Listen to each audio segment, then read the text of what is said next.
Vamos ouvir a voz do Senhor por meio da sua palavra. Evangelho segundo Lucas,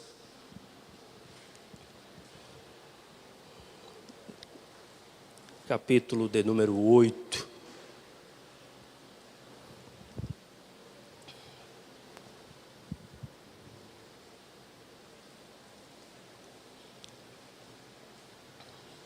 Nós iremos ler do verso 22 ao verso de número 25.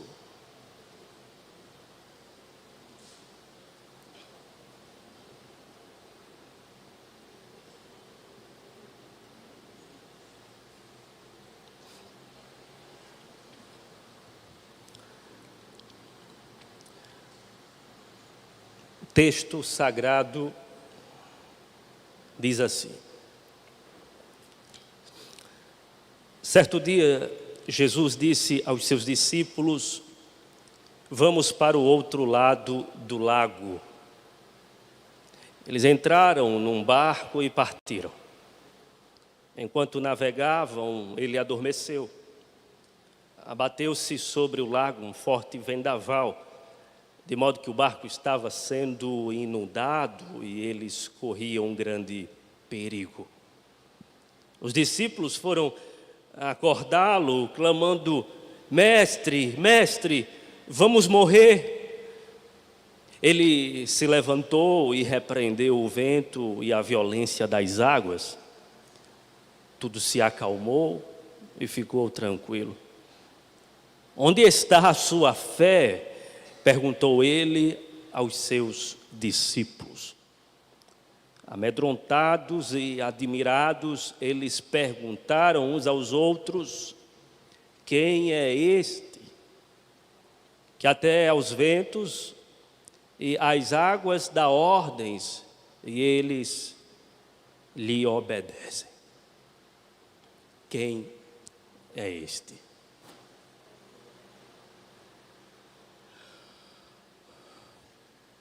O Dr. R.C. Sproul, em seu livro A Invisível Mão de Deus, foi muito feliz e cirúrgico quando fez a seguinte observação, abre aspas: elimine os milagres e você acaba com o cristianismo, fecha aspas. De fato, o cristianismo é uma religião baseada em milagres. Por exemplo, aqui estamos, e somente estamos aqui por uma razão. E qual é a razão? Um milagre ocorreu. E qual é o milagre? Cristo Jesus, nosso Senhor e Salvador, ressuscitou dentre os mortos. Nós cremos, portanto, que o sobrenatural invadiu o natural, o poder de Deus, trazendo assim Jesus Cristo dentre os mortos. E a nossa fé está fundamentada em um milagre. Mas não em um milagre específico, este é o ápice dos milagres, haja vista que corrobora toda a nossa fé e nos dá certeza de que de fato somos justificados. Mas quando nós lemos as narrativas dos evangelhos, o que sobeja diante dos nossos olhos, o que não falta, o que transborda é milagre. É a cura de um cego, de um paralítico, de um enfermo. É uma doença batendo em retirada, é uma febre alta baixando, é Jesus ressuscitando gente, Lázaro vem para fora. É Jesus, por exemplo, acalmando tempestade. Nós temos aqui nesse registro, no registro de Lucas, uma narrativa que carrega um caráter miraculoso. Ou nós acreditamos em milagres, ou então não iremos dar crédito a essa narrativa. Temos aqui um homem que era um rabino, considerado um rabino na época, como também um carpinteiro de origem, dando ordem ao tumulto de ondas violentas que se formaram por causa de fortes vendavais. Alguém que está indo contra a força da natureza que ameaça a existência. Se tem uma coisa que nos amedronta de alguma maneira é a natureza, com o seu ar misterioso, quando de repente o trovão começa a estrondar, chuva forte começa a cair, nós nos recolhemos à nossa insignificância e começamos a orar a Deus, Senhor, que isso passe logo. Nós temos aqui os discípulos enfrentando uma terrível tempestade que não é para a vida, tempestade que é para a morte, e essa pelo menos é a sensação de medo, sensação de pavor, sensação de terror. E Jesus então, ele se coloca na sua posição ou em sua condição de autoridade e dá ordens, ou dá uma ordem para que tudo se aquiete, tudo se aquieta, e no final das contas um mistério fica no ar. E qual é o mistério? Quem é este? Quem é este? Quem é este? E a resposta que nós podemos dar a essa pergunta, que surge de maneira muito natural do texto, é a seguinte: Jesus de Nazaré, o Cristo, o Messias, Filho de Deus, Jesus é o único ser que deve ser temido e adorado. Jesus é o único que deve ser temido e adorado. Ninguém mais e nada mais. Somente Jesus deve ser temido e adorado. Nós devemos simultaneamente temer a Jesus e adorar a Jesus. E por quê? O texto nos oferece algumas respostas que podem aprofundar o nosso entendimento com relação ao poder de Jesus Cristo. Em primeiro lugar, Jesus é o único que deve ser temido e adorado, porque Ele é poderoso e fiel para cumprir a sua palavra. Note que o texto sagrado começa com o narrador dizendo: certo dia Jesus disse aos seus discípulos, e aí abre aspas para o texto, são palavras de Jesus: vamos para o outro lado do lago, passemos. Palavras de Jesus. Quando então eles estão atravessando o lago, quando a tempestade ameaça os discípulos de Jesus, a tempestade não está ameaçando apenas os discípulos de Jesus. A tempestade está ameaçando, sobretudo, as palavras de Jesus. Só que as palavras de Jesus, elas não podem ser ameaçadas. As palavras de Jesus não podem sofrer naufrágio. As palavras de Jesus não podem cair por terra. As palavras de Jesus se cumprirão. As palavras de Jesus se cumprem. As palavras de Jesus são poderosas. As palavras de Jesus são invencíveis.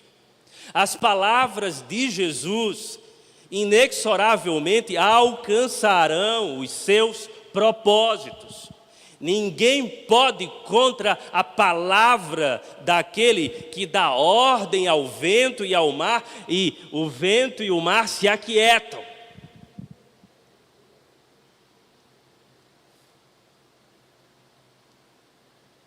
A tempestade estava ameaçando as palavras de Jesus. Mas as palavras de Jesus, repito, elas não podem ser ameaçadas. São as palavras de Jesus que ameaçam a ameaça. Os discípulos vão passar para o outro lado e vão chegar em segurança, porque as palavras de Jesus são mais ameaçadoras do que a própria ameaça que ameaça a nossa vida. Com isso, irmãos, a aplicação prática para nós é a seguinte: nas navegações perigosas da vida que todos nós enfrentamos, nós devemos confiar absolutamente na palavra de Deus e não nas sensações que nos causam pavor. Em outras palavras, nós devemos andar pela fé e não pelas vistas. Esse é o desafio. Andar pela fé na palavra de Deus e não com medo daquilo que ameaça a palavra de Deus. Sabe, queridos, é a palavra de Deus que sustenta toda a realidade. E quando eu falo de toda a realidade, eu estou falando de todas as dimensões possíveis desse mundo. Quando falo de realidade, eu estou falando das coisas visíveis e das coisas invisíveis. Estou falando não apenas do mundo que pode ser detectado com os nossos olhos, com o nosso tato, mas estou falando do mundo invisível que está para além dos nossos olhos, para além do nosso tato. De toda a realidade depende, ou melhor, a realidade depende da palavra de Deus. Toda a realidade depende da palavra de Deus. O autor aos Hebreus vai dizer que o Filho é a expressão exata de Deus. E pela sua palavra, ele sustenta todas as coisas. Meu irmão, minha irmã, navegue por essa vida ameaçadora, não olhando para os ventos, não olhando para as ameaças, não olhando para as noites escuras, não olhando para o pavor que lhe cerca, mas olhando para a palavra de Deus que dissipa os nossos temores. Quando a má notícia surgir, pregue o evangelho para si mesmo. E diga assim: ele falou que estaria comigo todos os dias até a consumação dos séculos. Quando a ansiedade bater forte no seu coração, você pode ler os salmos e confiar neste que está no controle de todas as coisas. Quando a enfermidade ameaçar a sua vida, você pode colocar os olhos naquele que levou sobre si todas as nossas enfermidades e por isso um dia ele voltará para restaurar toda a sua criação e nos dar um corpo novo, onde não será permitido mais adoecimento.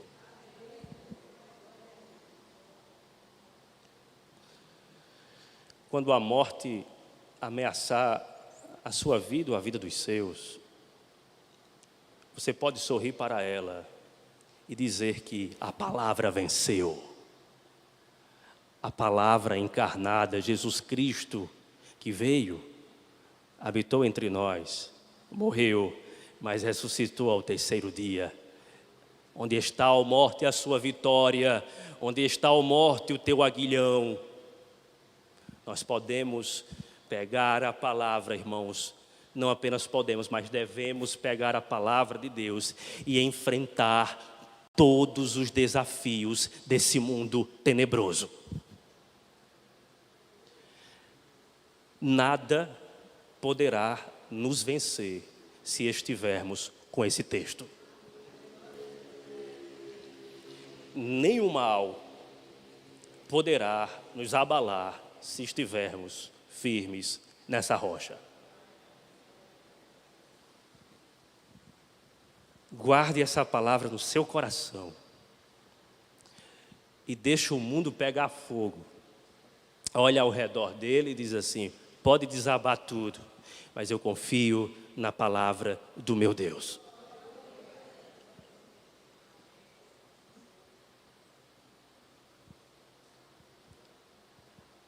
Medite nessa palavra de dia e de noite. Confie nessa palavra de dia e de noite. Porque há ameaça de dia e há ameaça de noite. Mas se nós estivermos estribados nesta palavra, com a nossa confiança nesta palavra, nada nos abalará. Sim, nós podemos ficar com medo, porque a nossa fé oscila. Mas escutaremos dele no final: onde está a tua fé?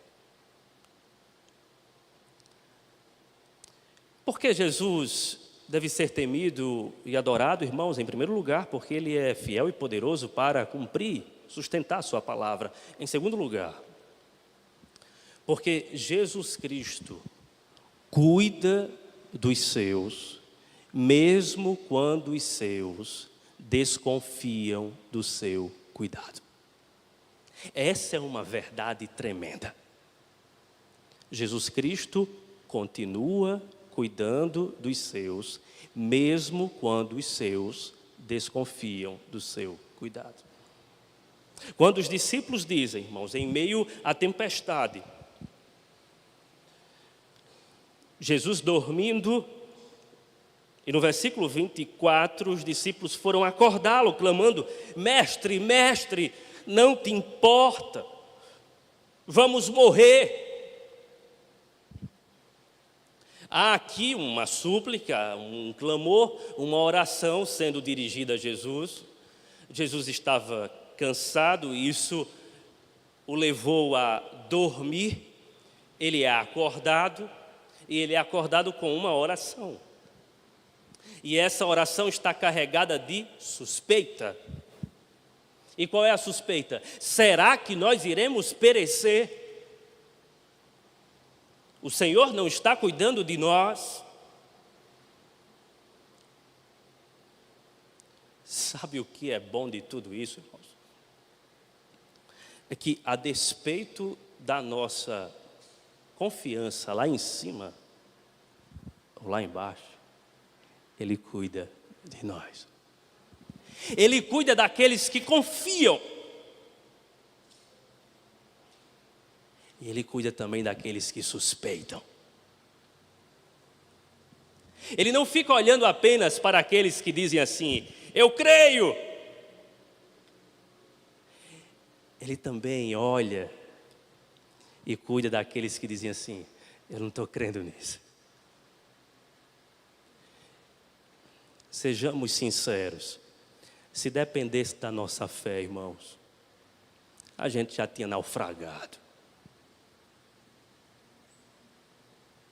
Se dependesse da gente manter acesa a chama da fé, a confiança lá em cima, todo mundo aqui, não escapa um. Se disser que escapa é mentira. Escapa uma aqui. Se alguém disser no final do culto: não, pastor, minha fé nunca foi. Mentira sua. Mentira. Se você for assim, então você é um anjo. E não tem pecado. Porque o pecado que habita em nós, ele leva a nossa fé lá para baixo. Abala a nossa confiança. começa a pedir perdão a Deus, Senhor, me perdoa. Mas ainda bem que Ele não depende da nossa fé. Isso aqui não é um estímulo para que você não tenha fé. Não estou dizendo assim, viva desconfiando. Não. Se você viver com desconfiança, vai ser ruim para você. Deus, em momento algum, é provocado por isso. Incomodado com isso. Não. Ele pode se incomodar porque nós estamos sendo, quando ficamos incrédulos, nós estamos sendo maltratados por dentro. E Ele não gosta disso. O seu desejo é que tenhamos fé e confiemos nele, mas isso nem sempre é possível. E qual é a boa notícia em meio a tudo isso? A boa notícia é que se nem sempre isso é possível, o que será de nós? Ele continua cuidando de nós. Escute uma coisa, Jesus morreu pelos nossos pecados, o que inclui os nossos pecados de incredulidade na história da nossa vida. Ele morreu por todos os nossos pecados e está incluso os nossos pecados de incredulidade em toda a história. Momentos difíceis que você enfrentou ou que você vai enfrentar e que sua fé vai lá para baixo. E que Ele não vai te deixar sozinho, sabe, naufragando, porque você não tem fé. Ele não vai olhar para você, vai rir da sua cara e vai dizer assim, pode afundar, porque a culpa é sua. Não. A semelhança de Pedro, que pediu para ir com ele, ou para andar sobre as águas, e começou a olhar para um lado e para o outro, e a gente é Pedro nessa história. Jesus sempre estende a sua mão e nos puxa. Ele cuida de nós.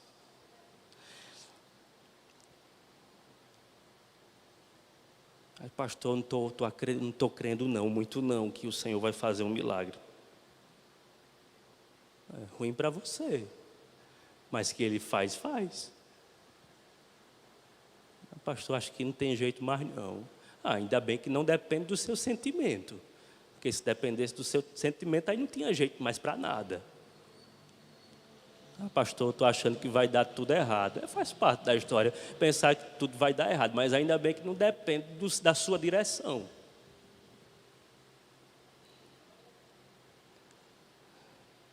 Ou seja, nós podemos, irmãos, encarar os nossos próprios sentimentos, as nossas próprias emoções, a nossa própria mente e dizer assim, ei, se aquieta no Senhor. É Ele quem conduz isso aqui. Não no sentido, irmãos, de controlar todas as emoções, de controlar todos os pensamentos e de colocar a nossa vida em ordem, porque nós podemos fazer isso. Não. Não temos o controle das tempestades que se formam aqui dentro. Precisamos sair fora das tempestades que se acumulam aqui dentro e olhar para aquele que está sentado no trono e que dá ordem às tempestades do nosso coração. Porque, como alguém já disse, de fato, são as tempestades de dentro que precisam primeiramente ser acalmadas. Sim, há tempestades do lado de fora, há problemas, há circunstâncias adversas.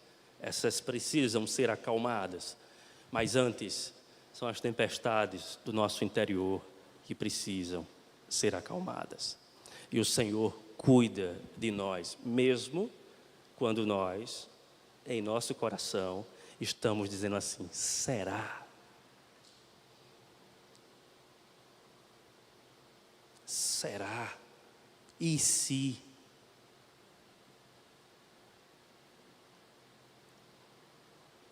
Cuidado com aquele crente que chega para você e diz assim, olha, se você duvidar não vai acontecer.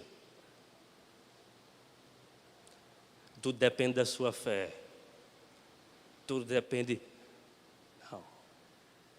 tudo depende desse Deus que é gracioso, que cuida de nós, que nos ama, que sabe das nossas oscilações, das nossas limitações, do nosso esgotamento.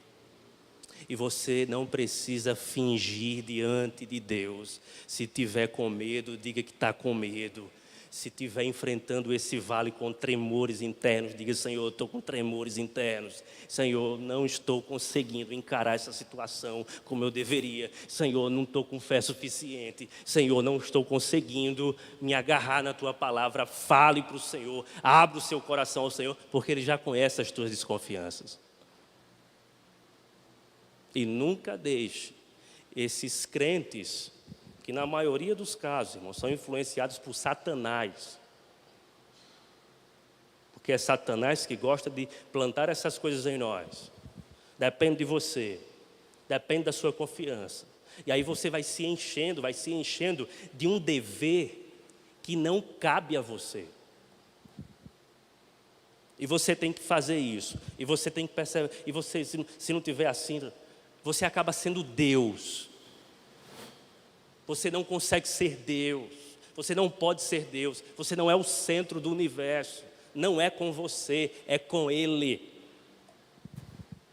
Pode descansar nesta noite. Pode sair daqui tranquilo e leve. Não depende de você.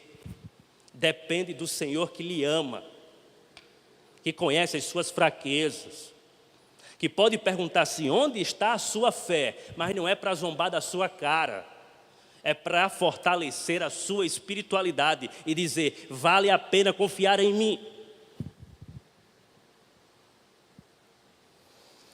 Porque Ele deve ser temido e adorado, ou porque Ele é o único que deve ser temido e adorado? Em primeiro lugar, porque Ele é poderoso e fiel para cumprir e preservar a sua palavra. Segundo, porque Ele cuida de nós mesmo quando nós desconfiamos dos seus cuidados. E em terceiro lugar, e aqui talvez o ponto alto da mensagem, porque Ele é o Deus que se fez carne e habitou entre nós. A beleza do texto está justamente nesse quadro que nos apresenta a humanidade e a divindade de Jesus Cristo.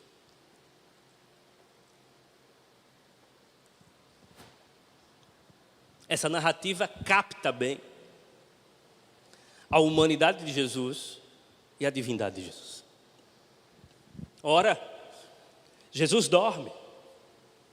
Quem dorme é homem. Quem dorme, melhor dizendo, é humano. O humano fica cansado. O humano precisa de descanso. O humano precisa dormir.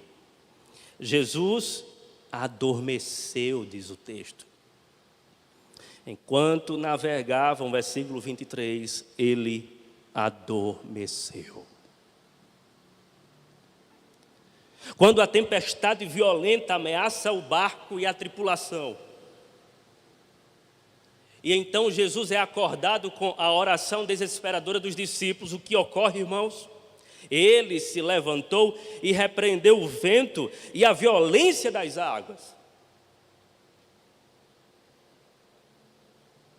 Tudo se acalmou e ficou tranquilo. A gente fica com vontade de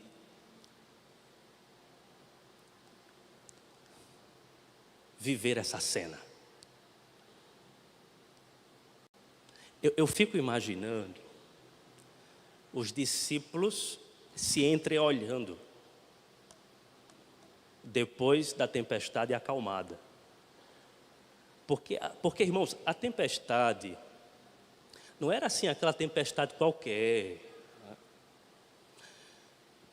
As tempestades aqui nesse lago eram frequentes, as tempestades, por causa da própria estrutura, um lago com rochas em volta, então os ventos corriam rapidamente, batiam no lago, as tempestades se formavam. Todos eles sabiam que essas tempestades que eram frequentes, não constantes, tá? Não constantes, frequentes e imprevisíveis. Ninguém sabia ao certo a hora. Quando essas tempestades começavam a se formar, eles sabiam que era hora de morrer. É hora de morrer. Então, assim, não tem, humanamente falando, não tem a possibilidade de sair vivo disso. Quando Jesus acalma essa tempestade, quando tudo assim fica aquela coisa quieta, sabe? As águas que estavam em puro estado de revolta. Não sei se os discípulos aqui estão pensando na dama do lago, ou a deusa do lago. Havia esses mitos. Então imagina as águas tumultuadas, e são divindades. E essa água aqui representa o caos totalmente, não é? O caos total, as águas tumultuosas. Isso é o caos. Vamos morrer. A oração é nessa direção. Quando Jesus dá a ordem, e tudo se aquieta, e eles, amedrontados e admirados, eles perguntam uns aos outros: quem é este que até aos ventos e às águas dá ordens e eles lhe obedecem? Note, eles já estavam caminhando há um tempo com Jesus. Não sei aqui precisar quanto tempo, mas eles já tinham escutado parábolas, ensinamentos acerca do reino, alguns milagres eles tinham experimentado, mas de repente se deparam com algo que assim, isso precisa sair para além. Quem é este?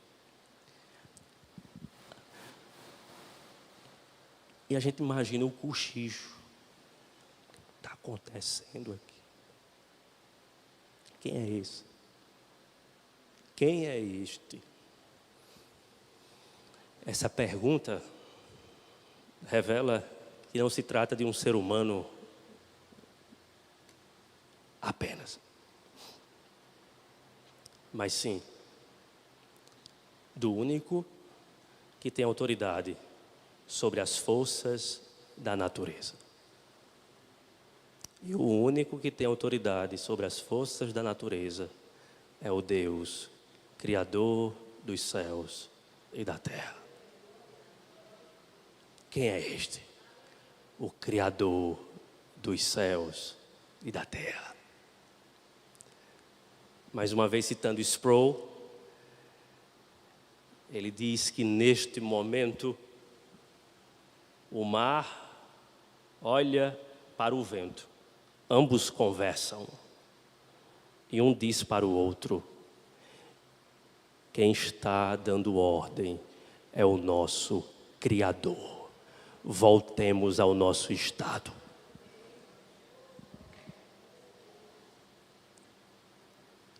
Ele emite uma ordem: quiete-se. Temos aqui, irmãos, o Deus homem. E é esse Deus homem que é a nossa única esperança em dias difíceis. Por quê? Porque em dias difíceis, em dias trevosos, em dias tempestuosos, em dias tribulacionais, em dias assim, sabe, no dia da adversidade, no dia mau, nós vamos precisar de socorro. E nem todo mundo pode socorrer a gente. Mas Ele pode. E sabe por que Ele pode? Porque Ele é Deus homem. Esse é o ponto. Ele não é apenas um Deus e que então olha para o seu sofrimento e não sabe o que você está vivendo. Ele não é tampouco um homem que olha para o seu sofrimento e não pode fazer nada quanto a ele. Ele é Deus-homem, é o homem-Deus. E assim, nos nossos dias mais difíceis, nós podemos recorrer a esse sumo sacerdote, porque ele pode nos socorrer em nossas fraquezas. E por que ele pode nos socorrer em nossas fraquezas? Porque ele em tudo foi tentado como homem, mas em nada pecou. E assim, ele pode então nos socorrer. Por quê? Porque ele está habilitado como homem para nos socorrer, haja vista que ele é o próprio Deus homem que pode socorrer os humanos mortais. Sendo assim, pense comigo, você pode recorrer a ele e se aproximar do trono dele, porque como homem, ele sabe o que você está passando. E como Deus, ele pode resolver o problema que você está passando. Vamos supor que você está exausto, cansado. Estou cansado. Você pode ir a ele, porque ele viveu no limite da exaustão. Ele dormiu no barco. Ele vai enfrentar o Getsêmani e não vai dormir no limite da exaustão. Ele vai sofrer até a cruz. E ele então sabe de todos os limites possíveis de sofrimentos humanos. Ele então vai entender você perfeitamente, porque ele passou por tudo isso. Mas ele não apenas pode entender você. Ele, como Deus, pode administrar todos os limites dos sofrimentos humanos, dando um ponto final a cada um deles, segundo a vontade dele. Ele pode dizer ao seu sofrimento hoje: acabou, só vai até aqui, não vai mais avançar. E não avança, e tudo para, e agora é tudo novo. Ora, o Deus que pegou você e que transformou a sua vida desgraçada, desprovida de graça, e encheu você de graça e transformou você numa nova criatura, ele pode fazer qualquer coisa. Vamos supor que você está sendo tentado ao máximo. E você diz: Senhor, não aguento isso. E ele vai dizer: eu entendo você. Eu também fui tentado até as últimas consequências. E você não sabe o que é ser tentado até as últimas consequências, porque você cai, eu não caí. O único que foi tentado às últimas consequências foi Jesus, porque ele pôde ir às últimas consequências. Nós não conseguimos ir às últimas consequências, porque nós caímos.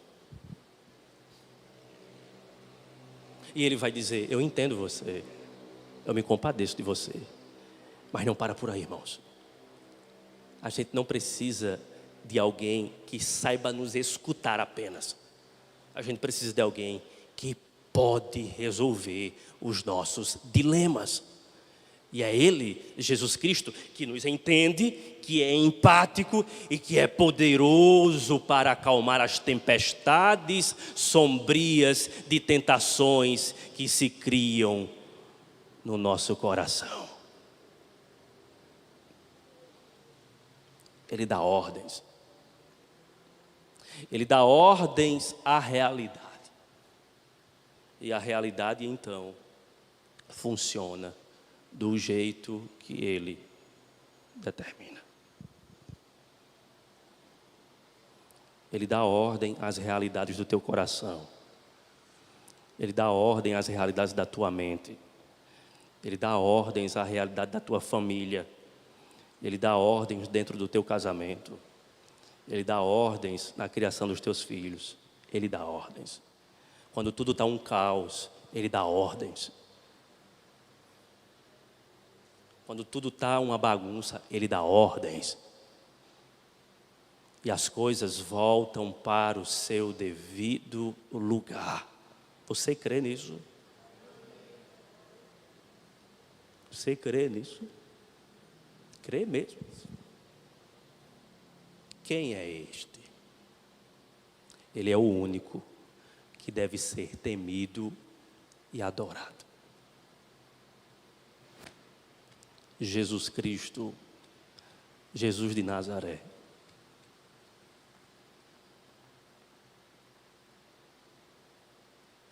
Esse Jesus, irmãos, e aqui eu quero partir para a conclusão, pode nos socorrer, porque Ele foi lançado na maior de todas as tempestades, a tempestade da ira de Deus. Essa tempestade você nunca mais, ou melhor, essa tempestade você não vai passar. Ele passou no teu lugar, enfrentou o dilúvio da ira de Deus que nenhum homem poderia suportar, e ele foi esmagado. Mas lembre-se, ele ressurgiu dentre os mortos e foi vitorioso sobre essa tempestade, porque essa tempestade da ira não tinha nenhum poder de reivindicar a sua própria vida. Esse Cristo que é a ressurreição e a vida, então, pode nos livrar de qualquer tempestade. Escute, o pensamento que deve habitar a nossa mente e que deve também habitar o nosso coração é: estou passando uma tempestade terrível, mas deixa eu ter uma fé inteligente aqui. A pior de todas eu não vou passar. Essa aqui eu não vou passar. O que os ímpios vão experimentar, eu não vou. Eu já estou no lucro.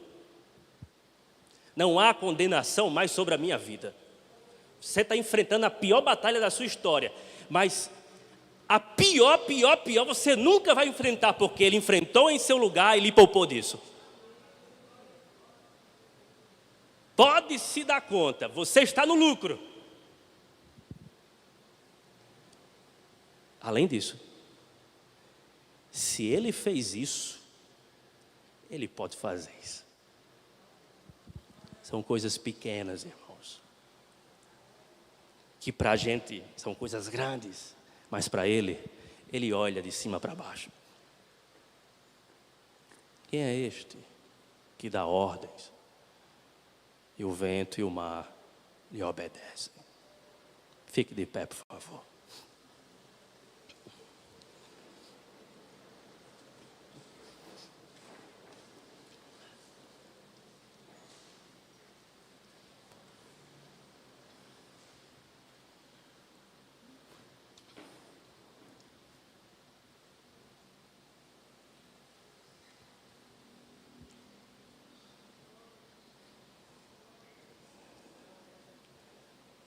Jesus, tu estás capitaneando a navegação da nossa vida. A nossa vida não está à mercê das forças naturais e sobrenaturais que tentam nos jogar de um lado para o outro. Não, Senhor. Nós estamos seguros debaixo das tuas ordens, debaixo do teu querer, da tua autoridade em qualquer situação. Quando estivermos atravessando, Senhor, as marés da vida, as ondas da vida, as tsunamis da vida, os dilúvios da vida, ó Senhor, nos faça lembrar da tua voz, nos faça lembrar das tuas ordens, nos faça lembrar da tua autoridade, nos faça lembrar, Senhor, das tuas palavras, quando o Senhor mesmo diz, toda autoridade me foi dada no céu e na terra. Em Ti nós depositamos a nossa confiança. A nossa vida está entregue a Ti. A propósito, fomos comprados por Ti. Pertencemos a Ti. Nós somos do Senhor.